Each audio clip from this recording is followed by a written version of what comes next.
I'm Katrina Cotton for Investmentpitch Media. Thanks for joining us today.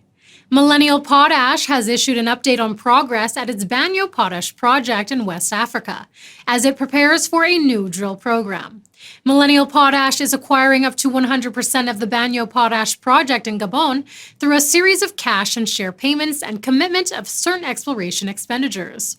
The main project area is located on the Atlantic coast of Gabon in Western Africa. The 1,244 square kilometer Mayumba Permit, which forms the basis for the Banio Potash Project, is approximately 50 kilometers south of Mayumba village, close to the border with the Republic of Congo. The potash-rich Congo Evaporite Basin extends from the Republic of Congo, located to the south, into coastal Gabon and the Banio Potash Project area. Current and past potash development projects in the Congo include the historic Holly Potash Mine, Core Potash's ongoing development at Kola, and Mag Industries' Mango Project, now held by Chinese developer Evergreen Industries. The company has made significant progress in its mobilization program. Camp rehabilitation is complete with new tent accommodation and container office and catering and medical services in place. Satellite communications with internet capabilities have also been established, and power facilities are up and running. Initial field activities include the ongoing clearing of a 4-kilometer historic road to the new drill site. The rotary drill rig on site is undergoing servicing in preparation for drilling, which upon completion will be moved to the site for planned hole BA004 to drill the upper sedimentary units to the top of the salt sequence, estimated at a depth of approximately 320 meters. This hole will be extended to 700 meters with PQ core upon arrival of the new core drill rig, currently en route having disembarked in Gabon from Europe in early April. Management estimates this new core drill rig will arrive by late April or early May. Millennial has engaged Aircoast's plan to assist with the planning of the current exploration program, including the resampling of the historic drill holes on the project to confirm potash intervals. The company has sourced and secured sample pulps from the previous drill holes on the project in 2017 and 2018 from ALS Global. Aircoast's plan has confirmed the pulps are well preserved and acceptable for reanalysis and plans to analyze approximately 450 samples with results available for a maiden mineral resource estimate planned for later this year. Farhad Abbasov, chairman and director of Millennial Potash, has joined us today to discuss this news and future plans. Welcome, Farhad. Thank you, Katrina. Millennial Potash has recently embarked on the development of a previously explored potash project in Gabon in West Africa. The company started trading under the name of Millennial Potash about 2 months ago. The potash project that we are working on has been explored in the past twice, in the 1970s and in 2017 and 2018. In both exploration campaigns, significant potash horizons have been intersected, and that's what was the real reason that attracted us to this project. Now, what we're planning to do here is obviously start with exploration, and so that we can come up with a maiden resource estimate by the end of summer, and then we'll launch a preliminary economic assessment. So let me tell you a little bit about the country where this project is, and then, of course, talk a little bit about the previous exploration that took place in this project as well.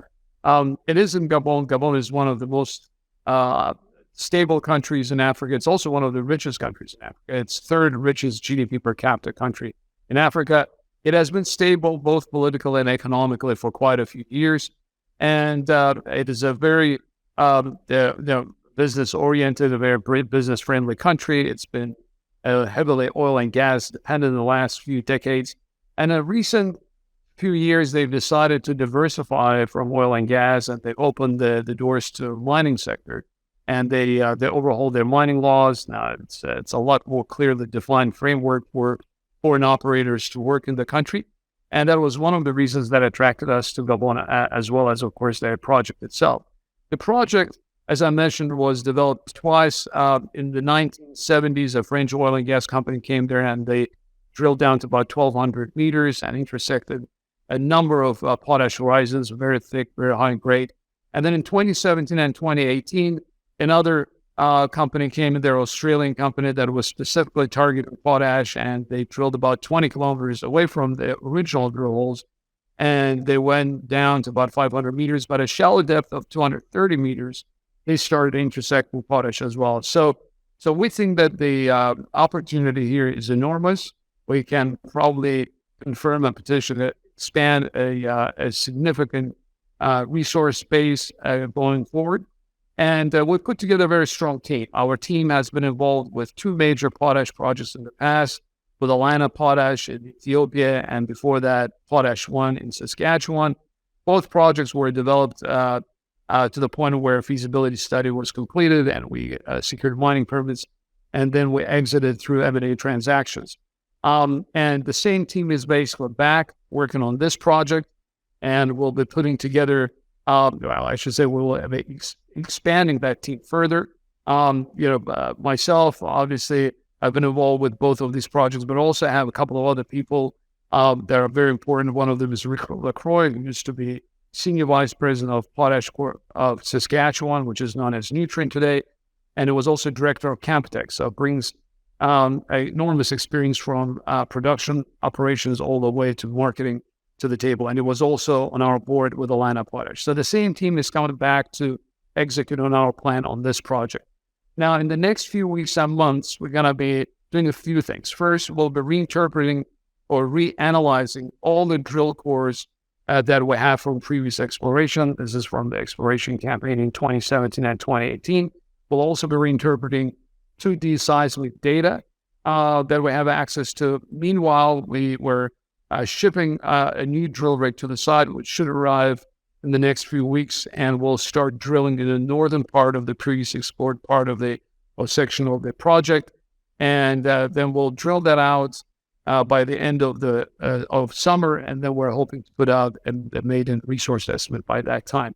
And then if the maiden resource estimate is large enough, we'll go into preliminary economic assessment, and that should be completed by the end of the year. And while we're doing a PEA, we'll move the drill rig down to the south to the further drilling and expand the resource.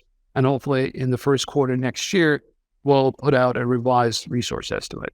And we'll finish, of course, a preliminary economic assessment by that time as well.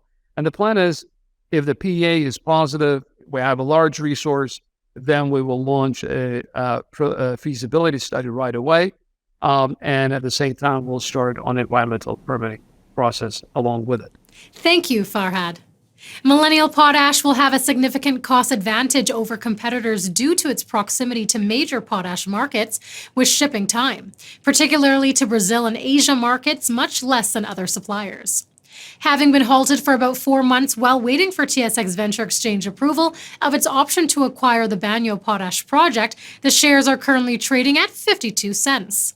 For more information, please visit the company's website at millennialpotash.com or contact Investor Relations at 604-662-8184 or by email at info@millennialpotash.com. I'm Katrina Cotton for Investmentpitch Media.